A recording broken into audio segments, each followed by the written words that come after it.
想看原始人吗？想做一座长毛象吗？想去石器时代旅游吗？众人又在空地齐聚了。大雄是因为写作业的事情很抓狂，他很疑惑，为什么要读书？为什么要上学？小福和胖虎则因为没地方打棒球而苦恼，静香因为要上钢琴课来空地发泄。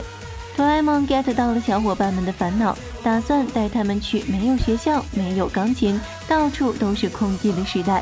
于是，在大雄的建议下，他们搭时光机来到了石器时代。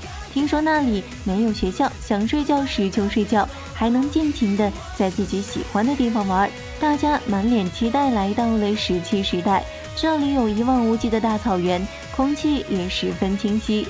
在这里还可以尽情的打棒球和踢足球。接着哆啦 A 梦带大家去往饭店，这是为了方便时空旅行的人设置的饭店，各个时代都有，但大雄他们却对饭店不感兴趣。哆啦 A 梦教育他们，石器时代是很艰苦的时代，如果不想住饭店，那就回去好了。众人连忙妥协。饭店是洞窟的模样，地面看起来是泥土，摸起来却是软软的毛毯。岩石其实是坐垫，哆啦 A 梦还让大家换上了石器时代的服装，还有海绵制造的小道具。众人开始有原始人的感觉了。小夫还给大家拍下了珍贵的合影，随后他们就准备出发去探险了。出发前，胖虎让哆啦 A 梦把百宝袋放下，他们觉得来都来了，就要体验一下原汁原味的原始人生活，马上就能拿出道具来会很无趣。大雄也这样应和着，于是哆啦 A 梦就放下了百宝袋，锁死5人组开始享受石器时代的生活了。他们开心的奔跑，大雄还提议要去找恐龙，胖虎和小夫取笑他的无知，石器时代根本就没有恐龙，只有长毛象。话音未落，一只巨大的长毛象就冲了过来，他对着大雄伸出鼻子，吓得静香捂住了眼睛。结果长毛象只是笑着把大雄放在了他的头顶上。哆啦 A 梦想起来了，这只长毛象是饭店为了服务客人专门饲养的。随后他们就骑着长毛象开始观光，还在原始雨林里划起了独木舟，周围围绕着雾气，感觉非常神秘。哆啦 A 梦给他们科普，因为这个时代的火山很活跃，所以到处都有温泉。于是大家开心的在温泉里游起了泳，大雄也凑热闹跳了下去。结果他得意忘形，忘了自己根本不会游泳。就在他们准备回饭店用餐时，长毛象慌慌张张的跑走了。他们还在奇怪到底怎么回事呢？不远处的火山竟然爆发了，哆啦 A 梦吓傻了，他没料到会有这种事，而且根本没有通知。重要的是，饭店和时光机的入口就在火山脚下，大家赶紧匆忙地往回赶。天空中弥漫着火山灰烬，饭店入口被巨石堵住了，岩浆也很快吞噬了时光机的入口。他们赶紧四处逃窜，好不容易等火山平静了下来，现在他们没法回去了。胖虎开始责怪哆啦 A 梦，但哆啦 A 梦也不服软地跟他吵了起来。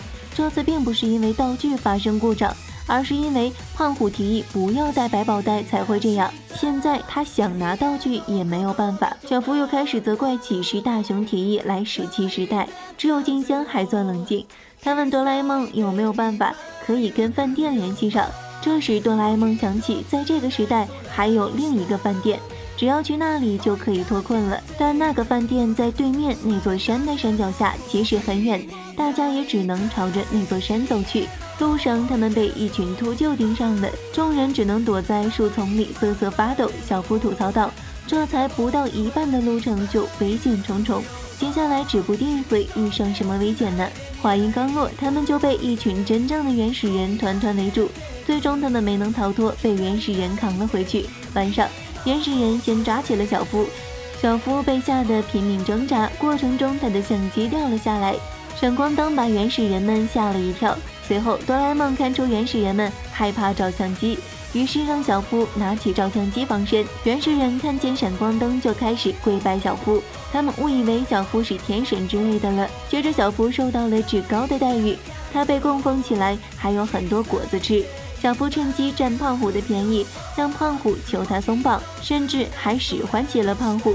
胖虎很生气地表示绝对饶不了他，哪成想胖虎只是抓了一下小夫的手臂，那些原始人就立刻用武器拦住了胖虎。看来这些原始人真的把小夫当作天神了。小夫也是很嘚瑟地举着自己的相机，这种被围绕的感觉他可是从来都没有体验过呢。他甚至要大熊他们也向他跪下，原本众人不想跪，但被原始人按着头跪下了。小夫不停按照相机嘚瑟，对他来说，现在的石器时代可太愉快了。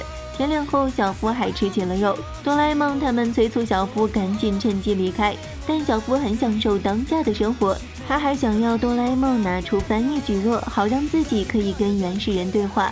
但哆啦 A 梦压根儿没有拿百宝袋。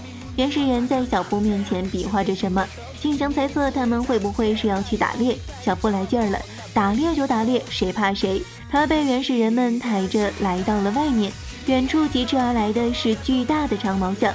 小夫丝毫不慌，画面一转，大熊差点被长毛象追得掉下深坑，幸好他及时抓住了崖边的野草，而来不及刹车的长毛象们就这样掉进了陷阱。大熊被小伙伴们拉上来时还心有余悸，可一旁的小夫却叉着腰在看笑话。哆啦 A 梦指责小夫太过分了，小夫却不以为然，因为大熊是最弱小的，所以由他当诱饵很合适。静香提醒小夫赶快逃走，现在是很好的机会，但小夫却不愿意走，他很享受这样的生活，他甚至还要大熊等人叫他小夫大人。众人看小夫是油盐不进，于是决定扔下了他，前往饭店出发了。哆啦 A 梦的打算是先去饭店，再回头接小夫。结果他们好不容易快到山脚下了，这里也开始火山爆发。众人开始担心起独自一人在原始人那儿的小夫。胖虎虽然嘴上说着对小夫很气愤，但回想起大家在一起的欢乐时光，他还是心软了。最后他决定回头去救小夫，没走多远，就正巧遇见小夫在被原始人抬着往火山冲去。小夫不知道他们要做什么，怎么说他们都停不下来。看来这下连天神说话也不好使了。哆啦 A 梦看出这帮原始人是想要靠天神的力量让火山平静下来，这显然是小夫不可能办到的。小夫对着火山开始拍照，但火山却变得更加活跃了。原始人见状生气了，想要攻击小夫。就在大家手忙脚乱不知道怎么救小夫的时候，胖虎化身人猿泰山，抓住一条藤蔓就荡了过去。小夫也看准时机跳到胖虎那儿，有惊无险，他们顺利回到了小伙伴们的身边。小夫得救后感动得痛哭流涕，他也知道自己之前对小伙伴们很过分，但现在可不是伤感的时候。原始人很快就追了过来，他们赶紧拔腿就跑，岩浆也紧随其后。最终大家爬上一座岩石躲避岩浆，大熊却失足掉了下去。